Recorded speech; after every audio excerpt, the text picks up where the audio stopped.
Hey everyone, welcome to Pocono Mountains Podcast. This is Jim Hamill, and this is episode 24 of Season 2. We are heading into the season of giving thanks, and November marks Native American Heritage Month. Poconos itself is a Native American term meaning the stream between two peaks, referring to the Delaware Water Gap. The original people of these lands were the Lenape, including the Delaware tribe, and for many, many years, lived off the land only to eventually be forced out of the region by European settlers. There is one place where that history is on display for everyone to learn about the heritage of the Lenape. More on that in just a bit. The Poconos is a year-round destination for millions, with 2,400 square miles of rivers, mountains, lakes, and forests. With iconic family resorts and historic downtowns, it's the perfect getaway. You can always find out more on PoconoMountains.com.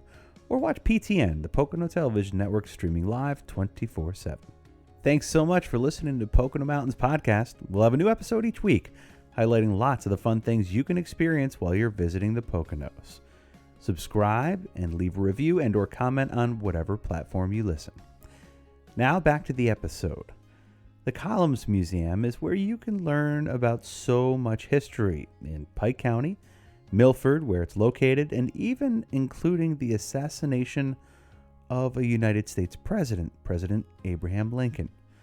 Plus the Lenape exhibit, which has been in place for a year now and helps tell the story of the original people of this region. Lori, who runs the museum, was kind enough to sit down with PTN this week for an upcoming story for Pocono Mountains Magazine next month on that exhibit. Enjoy. Hi everyone, it's Jim Hamill with Pocono Mountains Podcast here inside the Columns Museum in historic downtown Milford. I am joined by the Executive Director of the Pike County Historical Society, Lori Strzelecki. Lori, thank you so much for joining us here. It's immaculate inside here. Tell me all about this wonderful place you have. Hi, thank you for having me. Welcome to the Columns. A little bit about the house. This house was built in 1904 for a politician from Jersey City, Hoboken area of New Jersey. His name was Dennis McLaughlin, and he built this as a summer home. It has 22 rooms and 11 bedrooms, just like your summer home, right? Right. And mine, no. And unfortunately, he only got to live here for about 7 years before he died. Nobody in his family wanted this great house, and it changed hands over and over again until it came into the possession of the Pike County Historical Society in around 1982. And we made it our museum and our home. So welcome. Thank you. Thank you. You folks strive to preserve the past, inform people about the past here in Pike County, Milford. What kind of things do you have on display for people to learn from, when they come here to visit? Well, we're kind of famous for having this big old American flag stained with Abraham Lincoln's blood, and we do have that. And that's a great story, and a lot of people do come to see that. But there's so much more in these 2 floors of exhibits that we have here. From Audubon's birds and stories of local people that made good for themselves, or just old pieces of memorabilia from political campaigns or elections, or anything that might spur a memory to somebody that makes it interesting to see something. Old Victrola, the records, we play the records still, and we're not a hands-on museum, but we're certainly not a do not touch or, don't engage, because we want people to talk about what they see and remember parts of their past that maybe, are kind of nice for them to remember. And then we have some macabre things, of course, the blood-stained flag, some dead birds, and, a noose used in the only public hanging in Milford. So, that could raise an eyebrow or two, but certainly there's something to be learned in every room here. And a definite piece of history in every room that you walk through.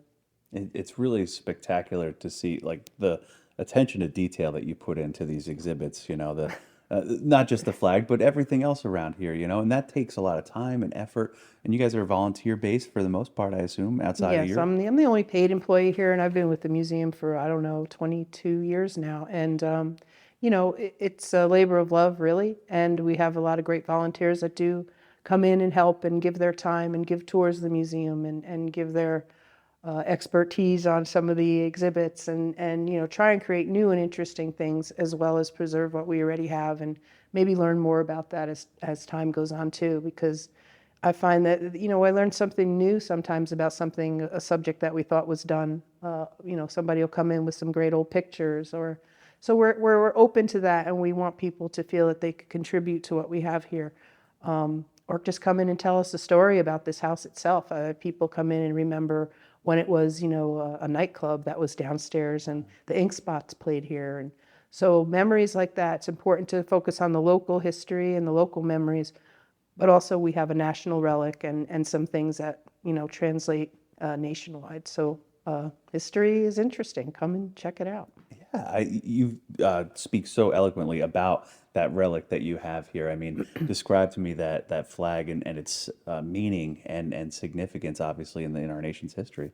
Well, it's known as the Lincoln flag of the Pike County Historical Society, and is the American flag that was used as bunting or decoration around or over the balustrade of the presidential box the night Lincoln was shot. So April 14th, 1865. So this flag is draped over the balcony to decorate the box. The war just ended. Everybody was in a pretty good mood. Lincoln loved the theater, and there he was with Mary Todd, and she was so proud, and she was holding his arm and, cozying up to him. And their guests, the Rathbones, were there. And, all of a sudden, John Wilkes Booth ruins it for everybody.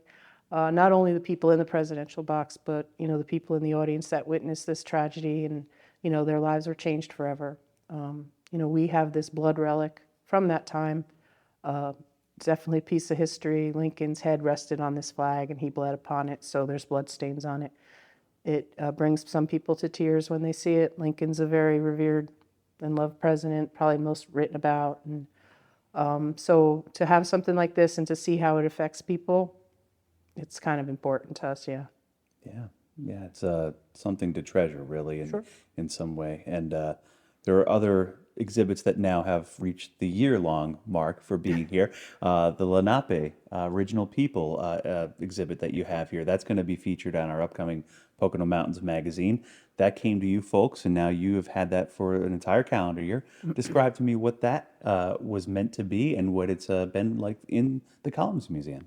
Well, we've always tried to present, Native American artifacts, especially the area that we live in. There's so many of them that have been unearthed and found in this area, and there's so many that are yet to be seen. I hear there's quite a few of them in the possession of the National Park Service, that they have a plethora of these artifacts that I don't know what's happening with them, but hopefully maybe we could get our hands on them one day.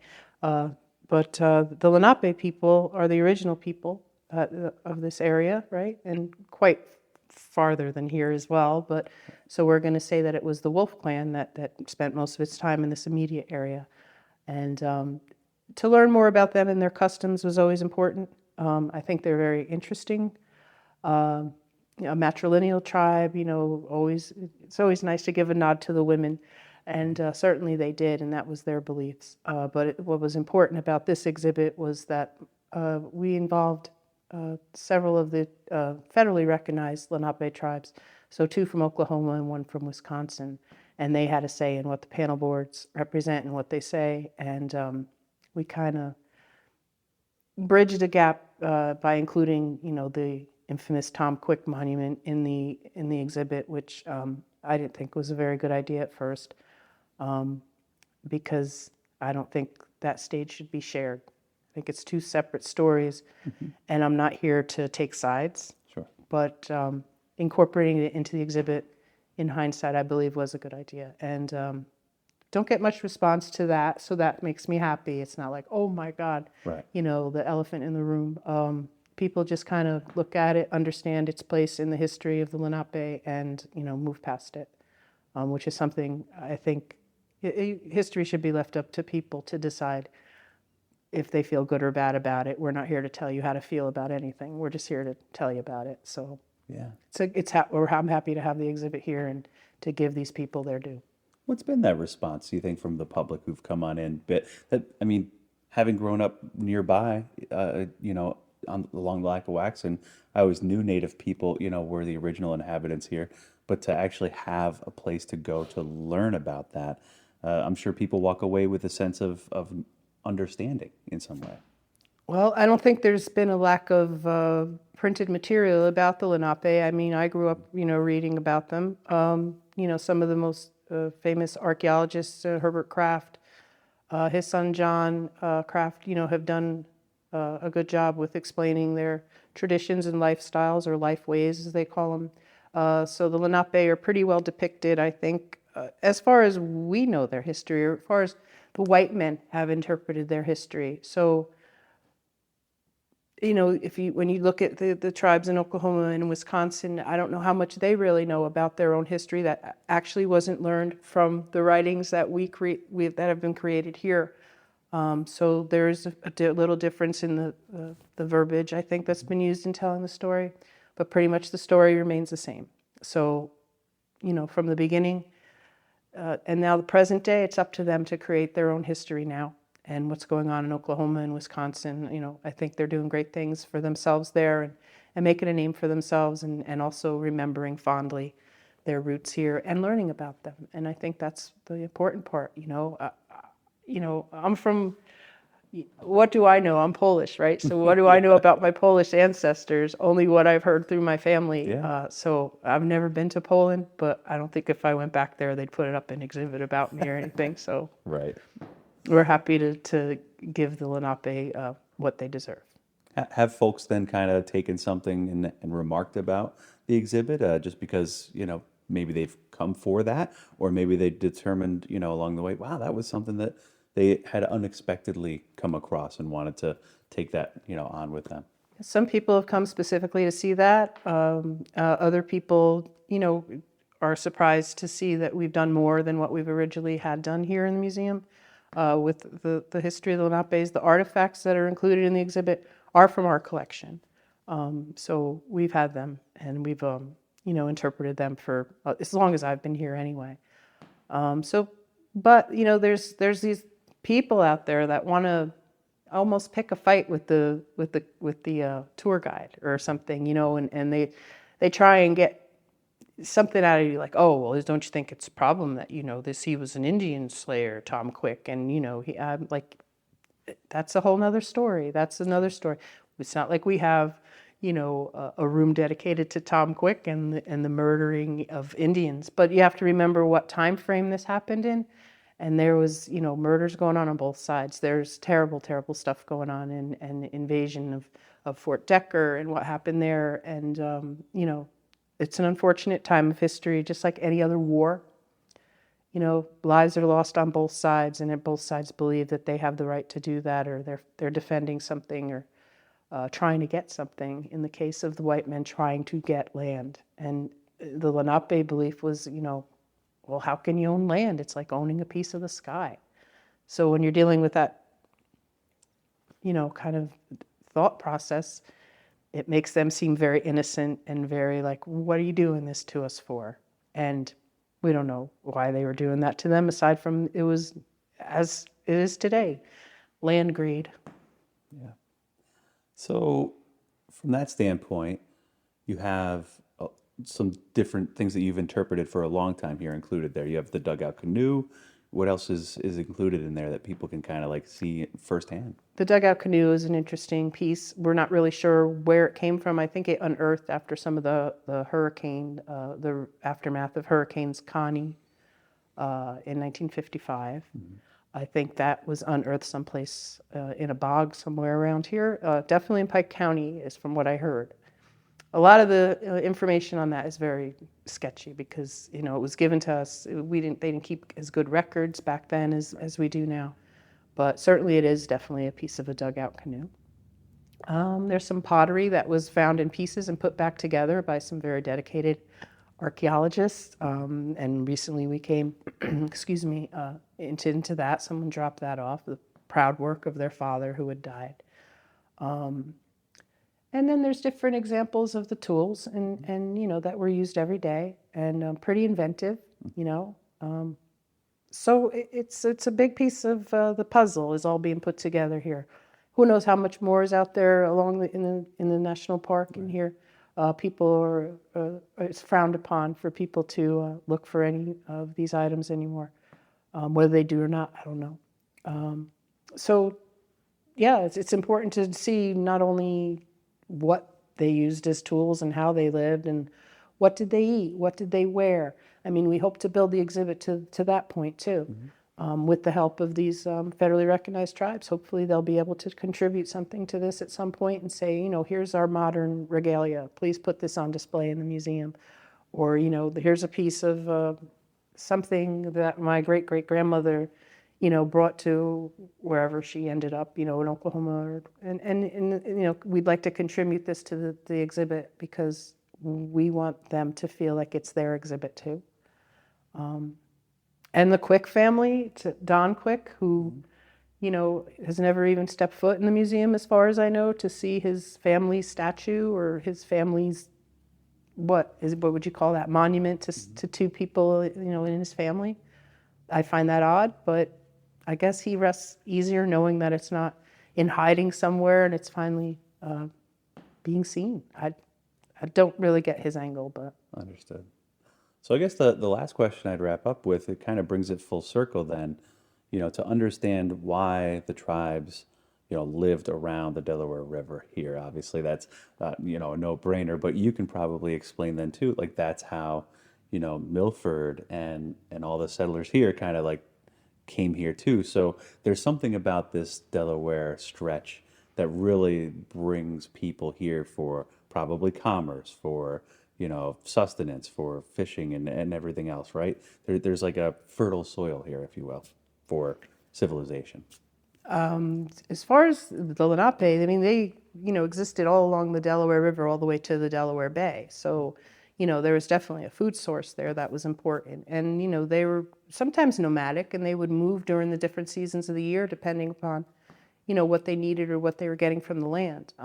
This side of the river, I'm not really sure how fertile the soil was here, but strangely enough, go across the river to New Jersey, and you've got, you know, some of the most the best soil that you could have. And of course, they inhabited both sides of the river. They did not only live in Milford, you know, they were all over, all the way down different clans, and the Wolf clan, the Turtle clan, and the Turkey clan, all getting what they needed from living off the land, and, you know, minding their own business and living their own lives until, you know, here comes the Dutch settlers and the white men that are trying to do the same thing, I guess, but, you know, they were in their way, so they had to, you know, often get them out of here. Yeah. And, you know, it's an age-old story. So that's the way it goes, and it's not only here that it happened in a million different places all across the United States. Sure. We know it's not a good story, but it's still history, and that's what we're here to tell you about. Lori Strzelecki with the Pike County Historical Society, Columns Museum, right here on routes 6 and 209, right? Broad Street. Yes, Broad Street, right here in Milford. A beautiful place with a lot of rich history. When are you open so that folks can come on by? We are open Wednesdays and Saturdays from 1 to 4 p.m., and we're trying new hours on Sundays. We're trying the 11 to 2 thing. You know, so you could still get home and watch that football game. Yeah, absolutely. Lori, thank you so much for joining us here on Pocono Mountains Podcast. People can find you online too, obviously on our website. Do you guys have a website? We do, pikehistorical.org. Perfect. Thank you so much, and keep on continuing what you do here for the people who visit this area, but obviously the people who call this home too. Columns Museum, headquarters of the Pike County Historical Society, home of the infamous Lincoln flag, and now the Lenape exhibit, coinciding with Native American Heritage Month in November. The best stories come from people you know. Hi, Jen and Brianna. Hello there. And at the Pocono Television Network, we know the Pocono Mountains. Saw you at the festival. Great job. Thanks. And PTN spends each and every day updating you on everything happening across the region. Hey, I shared your post. Thanks very much. So watch us on cable, streaming, and online. We love watching PTN. Us too. Go to PoconoTelevision.com. PTN is everywhere you are. We're back. Thanks for listening to Pocono Mountains Podcast. I'm Jim Hamill.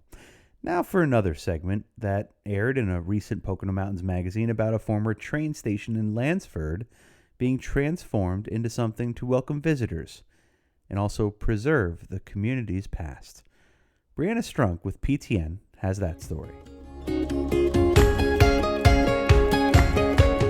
Many of the parts that we have to machine, we have to do manually. So we consider ourselves craftsmen. For decades, Kenny Hill owned a successful machine shop in the small borough of Lansford. Once it's in your blood, you can't get rid of it. He did what he loved in the building he loved. But roaming here, this is my home.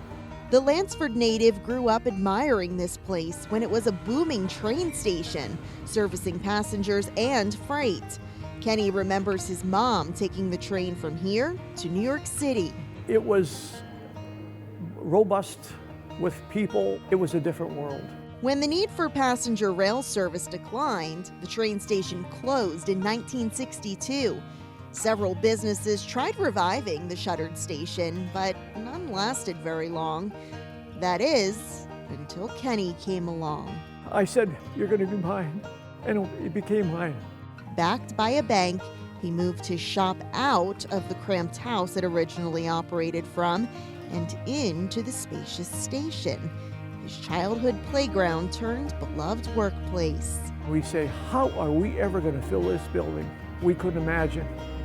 And within a short period of time, business just flourished. The original windows, the platform where people would wait for a train, the ticket booth, dumbwaiter, and doors. Ken had the foresight to preserve and save it all. And for 42 years, Hill's Machine Shop was trusted and respected among its customers in the United States and beyond. We work for some of the very large companies, and we built some major pieces of equipment for them. It's been rewarding. It's been a blessing. But now, it's time to close up shop for good. Kenny is in his 80s and ready to retire. He sold the property to Lansford Borough for $150,000. That's a fraction of what others were willing to pay. We're glad that Kenny held to his word, which we knew Kenny would. Everybody knows Kenny. We knew when he gave us that number, he was going to stay with that number no matter what anybody offered him. And we're just glad that we're going to finally get this project off and get it moving forward. The former train station is on track to become a visitor center for tourists enjoying other nearby attractions like the No. 9 coal mine and museum. The ticket booth, which Kenny preserved behind this wall, and the other original features he saved, will be on display for all to see. The long term is to try to get the train back up here, to try to get passengers come in, try to get tourists come in from either Tamaka or Jim Thorpe. Kenny looks forward to traveling more with his wife, Jeannie, in their classic car, Miss Pinky. He sold the train station back to history and hopes to see it filled with people once again. It'll make me feel like $1 million. This was always the craftsman's plan, to be a part in the machine, restoring Lansford to its glory days. This move is bittersweet. But this isn't a goodbye, it's a see you soon. For the Pocono Television Network, I'm Brianna Strunk. The Columns Museum in Milford and the future restoration of the Lansford train station, two iconic historical gems in the Poconos. Thanks so much for listening to Pocono Mountains Podcast. Please remember to subscribe wherever podcasts are available. Come visit us in the Pocono Mountains. Book your trip today.